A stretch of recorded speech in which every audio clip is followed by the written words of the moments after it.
Academy घर बैठे दे रही है सबसे कम प्राइस में best education. UPSC GS prelims केवल 99 रुपए में और सी सेट भी केवल 99 रुपए में। तो अभी एनरोल करके अपनी सीट रिजर्व करें। बेस्ट टीचर्स और बेस्ट स्टडी मटेरियल के साथ तैयारी सिलेक्शन की। 15 नवंबर से जीएस प्रीलिम्स और 21 नवंबर से सी सेट का बैच शुरू हो रहा है। ऑफर लिमिटेड टाइम तक, अभी एनरोल करें।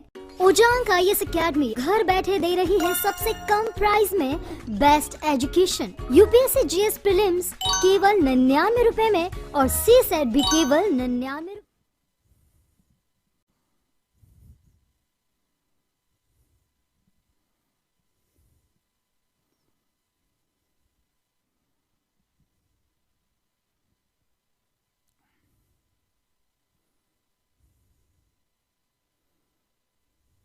नमस्कार दोस्तों, कैसे हैं आप सभी? मेरी आवाज़ क्लियर आ रही है आप सभी दोस्तों को? मैं उम्मीद करता हूं कि आप बिल्कुल स्वस्थ होंगे और अपनी पढ़ाई कर रहे होंगे। और इस बहुत बड़े मुहिम में आप सभी का बहुत बहुत स्वागत है। Good evening all of you. सभी एनर्जेटिक उजांकिन को उजांग का बहुत बहुत नमस्कार। और आज का टॉपिक बहुत इंपॉर्टेंट है, आपके सवालों से ही लिया गया है। सबसे पहले आप मुझे बताएं, क्या आप मुझे सुन पा रहे हैं यूट्यूब पे और ऐप पे, उजांग एडू ऐप पे? तो आज हम बहुत इंपॉर्टेंट चीजें बात करने जा रहे हैं। सबसे पहले प्रीलिम्स का सिलेबस क्या होता है, यूपीएससी सिलेबस के माध्यम से क्या दांवपेच करता है, और दूसरा, अगर आपको तैयारी करनी है खुद से तो कौन कौन सी बुक्स आपको बहुत मदद करने जा रही हैं यूपीएससी प्रीलिम्स को क्रैक करने में। जैसा कि आप जानते हैं कि प्रीलिम्स एक बहुत इंपॉर्टेंट स्टेप होता है यूपीएससी को क्रैक करने में। बिना इसके आगे सफर आपका नहीं चल सकता। और सबसे ज्यादा टफ फियर्स बैटल अगर कहीं होती है तो वो यूपीएससी प्रीलिम्स में होती है, जिसे हम लोग आईएएस प्रीलिम्स कहते हैं। तो चलिए इस जर्नी को समझते हैं, इस महामुहिम का हिस्सा बनते हैं और समझते हैं कि प्रीलिम्स का सिलेबस होता कैसे है, साथ ही साथ कैसे जो है इस पर नई नई चीजें जो बुक्स है वो हमें कैसे मदद करती हैं। रेडी दोस्तों? तो कमेंट बॉक्स में बताइए, yes sir we are ready with pen and paper. हम तैयार हैं लिखने के लिए और हम काफी अच्छा कुछ करने जा रहे हैं। So let's start. हम शुरू कर देते हैं दोस्तों, शुरू करें? Okay, here we go. और आगे जाने से पहले मैं बताता चलूं अपने स्टूडेंट्स को, और आप जानते हैं कि हम एक महामुहिम लेके चल रहे हैं जहां 99 रुपए में आपको आईएएस प्रीलिम्स क्रैक कराने का एक उत्तरदायित्व तो हमने लिया है। और इस महामुहिम के कुछ दिन और बचे हुए हैं। आप जल्दी जल्दी अगर आपने एडमिशन नहीं लिया तो इसमें एडमिशन आप ले सकते हैं। उजांग एडू ऐप डाउनलोड करिए और वहां जाकर डायरेक्टली पेमेंट करिए मात्र 99 रुपए में जीएस और 99 रुपए में सी सैट की जो क्लासेस हैं, जो मैं पढ़ाऊंगा और मेरी पूरी टीम पढ़ाएगी, वो यहां उपलब्ध है। चलिए शुरू करते हैं कि कैसे यूपीएससी प्रीलिम्स को क्रैक करने का सीक्रेट क्या है, आखिर हम उसको कैसे क्रैक कर सकते हैं। Let's start. सबसे पहले हम बात करते हैं, तो हम कभी भी किसी एग्जाम को जब हमें क्रैक करना होता है तो हमें उसके सिलेबस को समझना बड़ा जरूरी है। सिलेबस के साथ साथ कौन कौन सी बुक्स उसमें बहुत मददगार होंगी ये समझना बहुत जरूरी है, क्योंकि इसी के बेसिस पे आप अपना टाइम मैनेजमेंट और अपनी स्ट्रैटेजी मैनेजमेंट कर पाएंगे। और आप इस कठिन बैटल में, जहां 13 लाख लोग फॉर्म भर रहे होते हैं और मात्र 12,000 लोग मेंस में जा रहे होते हैं, वो आप उन विजेताओं में शामिल हो पाएंगे, उन जीतने वालों में शामिल हो पाएंगे। और उसके लिए आपको micro level analysis and micro level strategy की बहुत बहुत ज्यादा जरूरत पड़ने जा रही है। और उसको बनाने में मैं उजांग आपकी लगातार मदद करता रहूंगा, आपके कॉन्फिडेंस को बढ़ाने में मदद करता रहूंगा, प्रश्नों की प्रवृत्ति को समझाने की मदद करता रहूंगा, ताकि आप भी विजेता बनकर अपने पेरेंट्स को एक ऐसा उपहार दे सकें जो आपकी सफलता का उपहार हो। तो शुरुआत करते हैं हम लोग सबसे पहले और सिलेबस को समझने की कोशिश करते हैं कि सिलेबस होता क्या है। पाठ्यक्रम। सबसे पहले सिलेबस कहते किसको हैं? सिलेबस जो चीज होती है वो होती है आपके और यूपीएससी यानी जो एग्जाम लेने वाली बॉडी है उसके बीच में कम्युनिकेशन क्या है। वो एग्जाम लेने वाली बॉडी है यूनियन पब्लिक सर्विस कमीशन, जिसे हम लोग कहते हैं, और वो बेसिकली संघ लोक सेवा आयोग, वो बेसिकली आपसे एक व्यक्तित्व चाहती है, ऑफिसर चाहती है जो आने वाले समय में भारत की गवर्नेंस का पार्ट बने, भारत के एडमिनिस्ट्रेशन को संभाले। और ऐसी कंडीशन में वो कुछ ऐसे टॉपिक्स आपके सामने रखते हैं जो एक व्यक्ति को बनाने में बहुत मददगार होते हैं। प्रीलिम्स का स्टेज जो होता है वो बेसिकली कॉन्सेप्ट बेस्ड स्टेज होता है। मेंस का स्टेज जो होता है उसको हम लोग बेसिकली डिलीवरी स्टेज कहते हैं, जहां आप जो जानते हैं उसको अभिव्यक्त किस रूप में कर रहे हैं, इसको हम लोग मेंस कहते हैं, लिखित रूप में। और जो इंटरव्यू होता है वो बेसिकली आपके व्यक्तित्व का परीक्षण होता है, आपकी पर्सनालिटी का टेस्ट होता है। तो कॉन्सेप्ट का मतलब होता है आपने जब किसी चीज को पढ़ा, ये हम भी पढ़ रहे हैं, आप भी पढ़ रहे हैं, और ढेर सारे लोग पढ़ रहे हैं, उस पढ़े हुए में सही रूप से पढ़ना, that is a concept. Concept क्या होता है? पढ़ी गई चीज को सही रूप में पढ़ना और सही रूप में समझना ही कॉन्सेप्ट कहलाता है। This is the fundamental of concept. पढ़ने को आप भी पढ़ रहे हैं, मैं भी पढ़ रहा हूं, पढ़कर निकल गए, समझा नहीं, सही रूप में पढ़ा नहीं, पढ़कर खुद को परखा नहीं, तो वो कभी कॉन्सेप्ट नहीं। तो कॉन्सेप्ट की परिभाषा सिंपली ये होती है। अब चलिए देखते हैं कि जो यूपीएससी है वो आपसे क्या कम्युनिकेट कर रहा है और क्यों कर रहा है, ये भी जानना बड़ा जरूरी है। कई बार हम सिर्फ याद कर लेते हैं, ये क्यों रखा गया ये हम समझ नहीं पाते। अगर आप ये समझ जाएंगे आपके लिए चीजें बहुत आसान हो जाएंगी। राष्ट्रीय और अंतर्राष्ट्रीय महत्व की समसामयिक घटनाएं, right, current events of national and international importance, इसको हम लोग करंट अफेयर्स बोलते हैं। राष्ट्रीय और अंतर्राष्ट्रीय महत्व की घटनाएं क्या होती हैं? एक राष्ट्र के रूप में भारत पूरी दुनिया का हिस्सा है, हम एक ओपन इकोनॉमी का हिस्सा है। हम वर्षों से, प्राचीन समय में ही देशों के साथ हमारे संबंध रहे, ट्रेड रहे। भारत की घटनाएं पूरे विश्व को और विश्व की घटनाएं भारत को प्रभावित करती हैं। हर वो घटना आपको नहीं पढ़नी है जो पूरी दुनिया में हो रही है, लेकिन हर वो घटना राष्ट्र के रूप में भारत में जो कुछ भी चीज हो रही है जिससे भारत प्रभावित हो सकता है, विश्व में कहीं भी हो रहा है, वो चीज आपको जानकारी लेनी है। क्योंकि ये एक चीज बताता है कि जो एज ए स्टूडेंट आप एक इंटीग्रेटेड अप्रोच ऑफ स्टडी रखते हैं या नहीं रखते हैं। पूरे विश्व में वो घटनाएं जिसमें भारत और भारत के हित प्रभावित हो रहे हो, उनके बारे में जानकारी प्राप्त करना एक अधिकारी के लिए बहुत ही ज्यादा जरूरी होता है, क्योंकि वो ऑफिसर इनकी प्रॉब्लम की सॉल्यूशन लेकर आता है। दूसरा होता है भारत का इतिहास और भारतीय राष्ट्रीय आंदोलन। कई बार स्टूडेंट सोचता होगा कि हमें हिस्ट्री क्यों पढ़ाई जा रही है, यानी history of India and Indian national movement, हमें ये चीज क्यों पढ़ाई जा रही है। बेसिकली होता क्या है कि भारत ने जो एक बहुत बड़ा आंदोलन क्रिएट करके अंग्रेजों से आजादी हासिल की है, जो आजादी हमें मिली है, उसके पीछे हमने अपने समाज, अपनी राजनीति, अर्थव्यवस्था, इनमें बहुत बदलाव किए हैं। हमारे सांस्कृतिक, हमारे कल्चरल मूल्यों में बहुत बड़े बदलाव हुए हैं। तो ऐसी कंडीशन में एक राष्ट्र जो होता है अचानक से कहीं बाहर से टपक के नहीं आया है। राष्ट्र डेवलप होता है, राष्ट्र विकसित होता है, राष्ट्र का समाज विकसित होता है, राष्ट्र की संस्कृति विकसित होती है, मूल्य विकसित होते हैं, और ये सततता होती है। आज से 10 साल पहले आज के मूल्य अलग हैं, आज से 10 साल बाद के मूल्य अलग होंगे। और अगर आपको किसी समाज को समझना है, उसकी समस्याओं को समझना है, तो आपको वो बदलाव पता होने बहुत जरूरी है। जैसे भारत में बहुत सी चीजों का जो बेस है वो वहां से निकल कर आता है। जैसे हम गांधी जी के बारे में पढ़ रहे हैं, तो जब गांधी के बारे में हम पढ़ रहे हैं तो वहां हमें एक समझ में आ रहा है कि भारत की समस्याओं का समाधान एक जन आंदोलन क्रिएट करके हो सकता है। अब उस समय गांधी जी ने क्या किया? दुबला पतला एक व्यक्ति, सामने अंग्रेजों की एक फौज, लेकिन जनमानस को इकट्ठा कर लिया, उनके अंदर आजादी के महत्व के बारे में बात की, अहिंसा के महत्व के बारे में बात की। जनमानस को एक जैसा लगने लगा, एक ऐसी चीज के बारे में जो कोई भी कर सकता था, विदेशी कपड़ों को छोड़ देना, सूती काट लेना, जो नहीं भी आंदोलन में जा रहा वो ये चीजें कर सकता है। कम से कम जनमानस में ये चेतना आनी शुरू। क्या हुआ? एक बहुत बड़ी समस्या जो ब्रिटिश राज था उसका हम सामना करने में सक्षम हो पाए। तो आज क्या भारत के सम्मुख समस्याएं नहीं है? अशिक्षा है, प्रदूषण बहुत ज्यादा है, पीने का पानी नहीं है, गरीबी है, सर पर छत नहीं है। तो क्या केवल सरकारें ही इनका समाधान दे सकती हैं? कभी नहीं।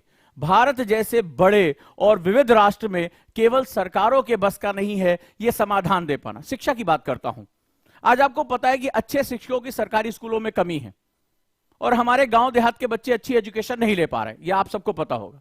लेकिन भारत में ऐसे बहुत से लोग हैं जो 60 या 65 के बाद रिटायर हो जाते हैं। वो पढ़े लिखे लोग हैं, रिटायरमेंट के बाद वो अपना जीवन की भाई हमने बहुत काम कर लिया, फलाना कर लिया।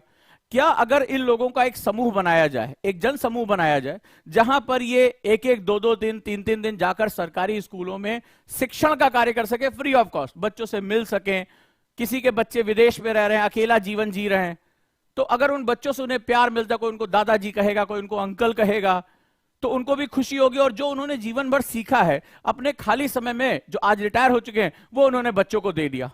अगर सोचिए ऐसे लोगों की संख्या 1 लाख है, भारत में ये बहुत बड़ी संख्या है।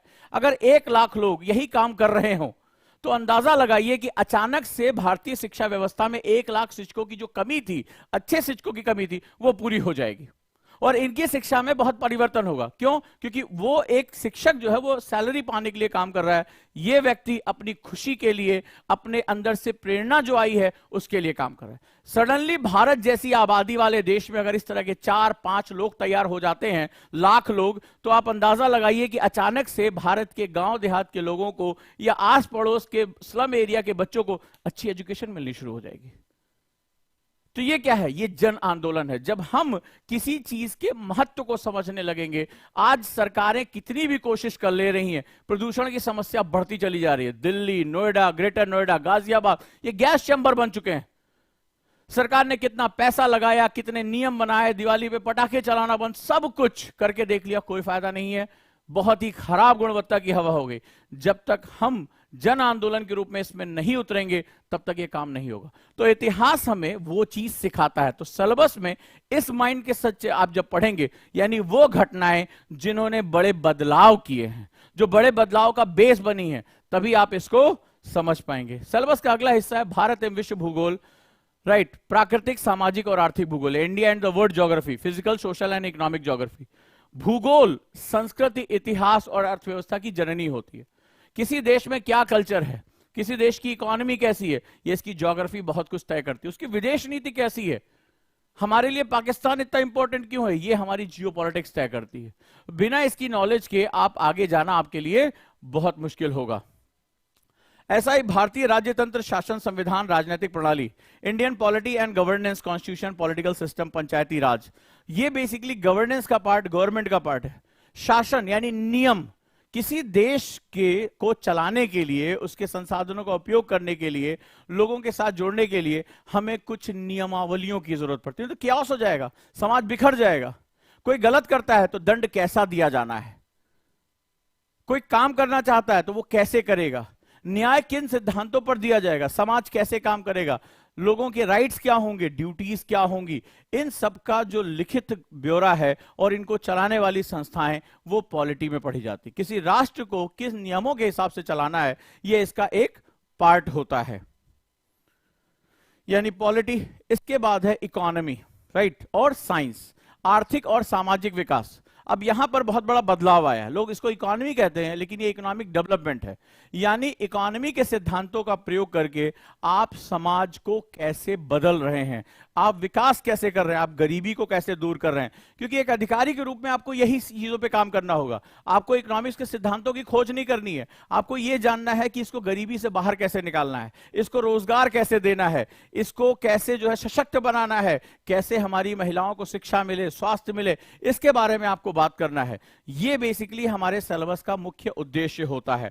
तो अगर जब हम इन चीजों के साथ पढ़ते हैं तो हमारे लिए चीजें बहुत आसान हो जाती है। अगला सेगमेंट आज की डेट में बहुत ज्यादा आ रहा है और वो है पर्यावरण पारिस्थितिकी, यानी एनवायरमेंटल इकोलॉजी एंड बायोडाइवर्सिटी।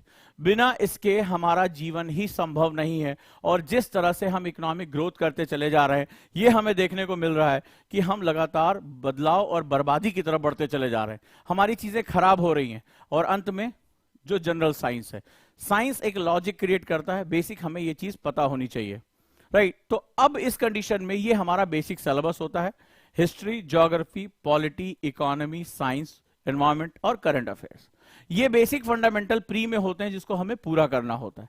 अब मैं कुछ बेसिक बुक्स के बारे में बात करूंगा, और बुक्स हैं एंशिएंट हिस्ट्री यानी प्राचीन भारत, मैंने आपको इससे पहले बताया था। तो आप एनसीईआरटी की बुक्स भी ले सकते हैं, आर.एस. शर्मा, आप प्राइवेट उस पर भी लिख रहे हैं, आप वो बुक्स भी इस्तेमाल कर सकते हैं। पतली सी किताब है, ज्यादा मेहनत नहीं करनी है। इसी तरह मेडाइवल इंडिया के लिए सतीश चंद्रा की बुक आती है जवाहर पब्लिकेशन पे, या पहले पुरानी एनसीईआरटी पे भी लिखा करते थे, आप वो भी पढ़ सकते हैं।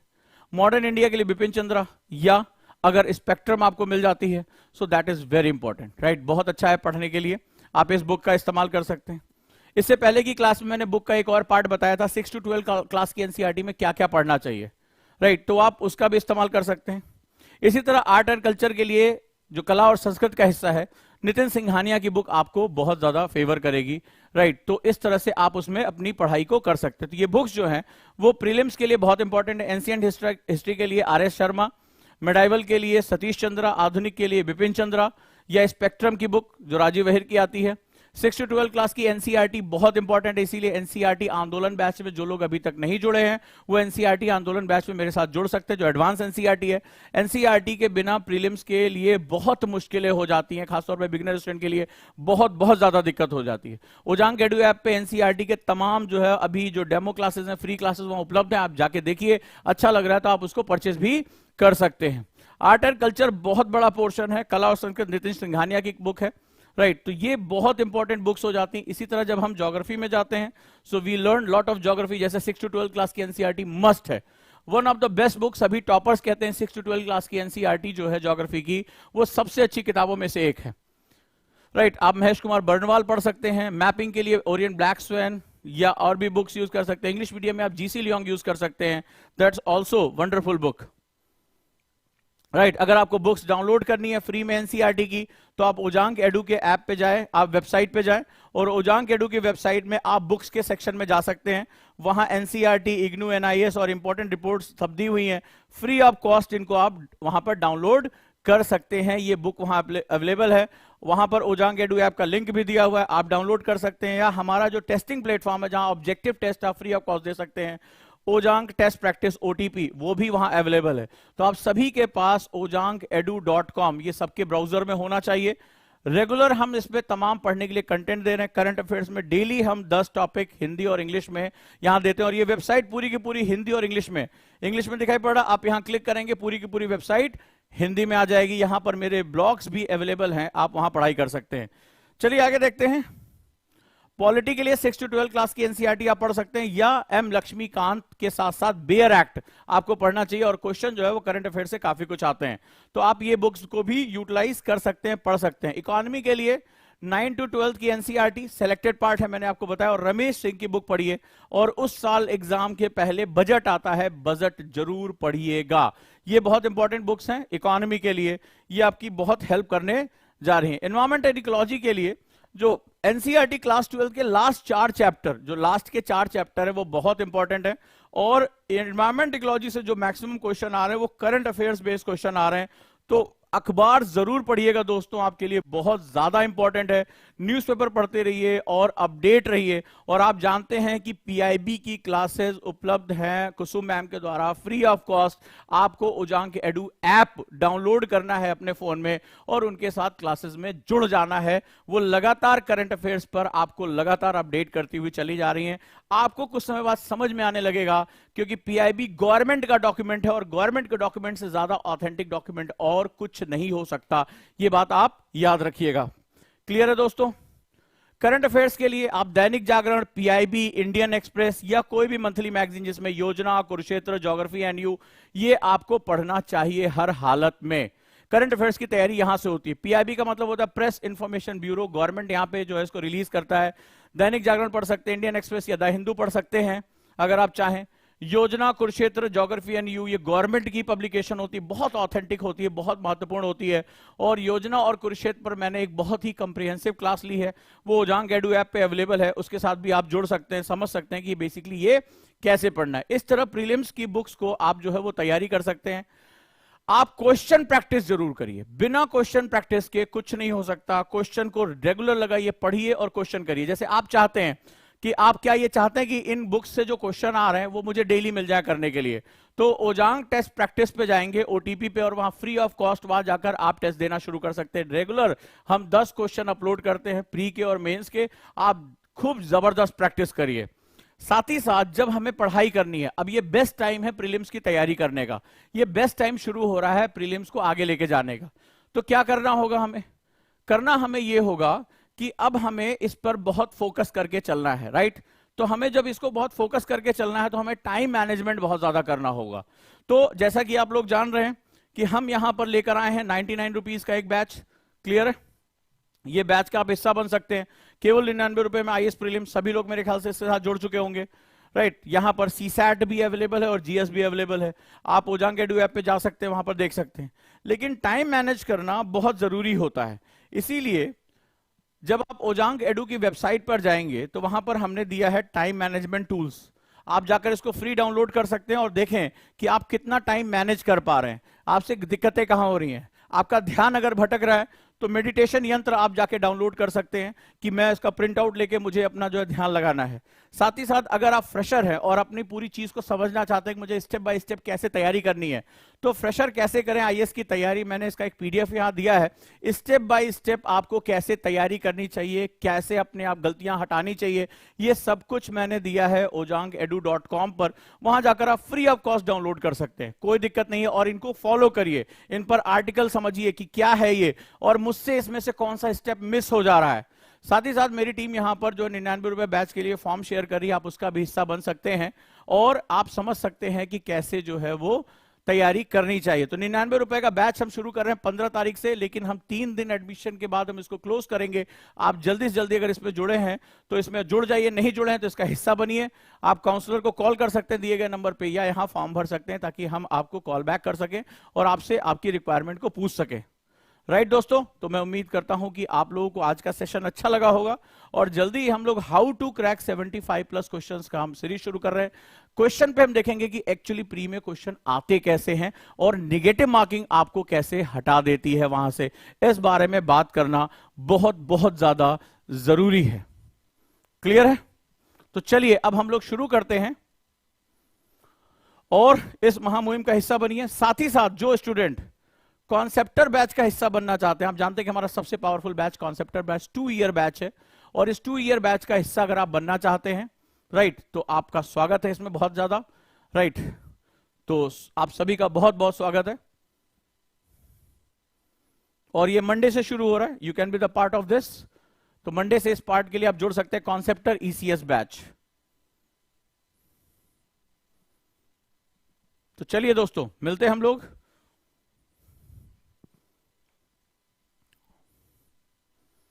और आप आज सेशन में मुझे बता सकते हैं कि अगला वीडियो किस बात पे होना चाहिए, आप इस बारे में क्या सोचते हैं, दैट्स वेरी इंपॉर्टेंट।